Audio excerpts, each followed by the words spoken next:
मुसळधार पावसामुळे दिवा शहरात पाणी साचण्याच्या समस्येवर तातडीनं उपाययोजना करत नगरसेविका अर्चना पाटील आणि विभाग प्रमुख निलेश पाटील यांनी महत्त्वपूर्ण निर्णय घेत मुख्य अरुंद नाल्याचं रुंदीकरण केलं.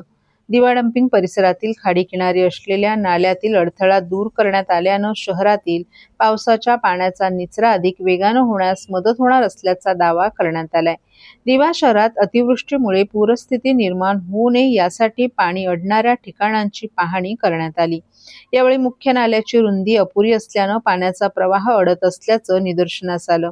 त्यानंतर पालिका अधिकाऱ्यांच्या उपस्थितीत पोकलेन यंत्रांच्या सहाय्यानं नाल्याचं रुंदीकरण करण्यात आलं.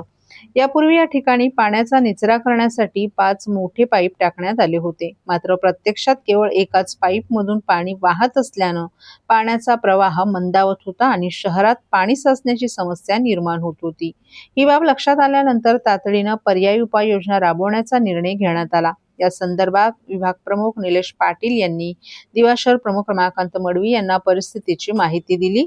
नागरिकांना दिलासा मिळावा यासाठी आवश्यक त्या उपाययोजना तातडीनं करण्याच्या सूचना मडवी यांनी दिल्याचं सांगण्यात आलं. या कामामुळे दिवा स्टेशन परिसर, चंद्रांगण टॉवर, कोकणरत्न परिसर, साबे, साळवी नगर, ओमकार नगर, BR नगर आणि सिद्धिविनायक नगर आदी भागातील पावसाचं पाणी थेट खाडीकडे वाहून जाण्यास मदत होणार आहे. पाण्याचा निचरा सुरळीत झाल्यास नागरिकांना वारंवार होणाऱ्या पाणी तुंबण्याच्या समस्येपासून मोठा दिलासा मिळेल अशी अपेक्षा निलेश पाटील यांनी व्यक्त केली आहे.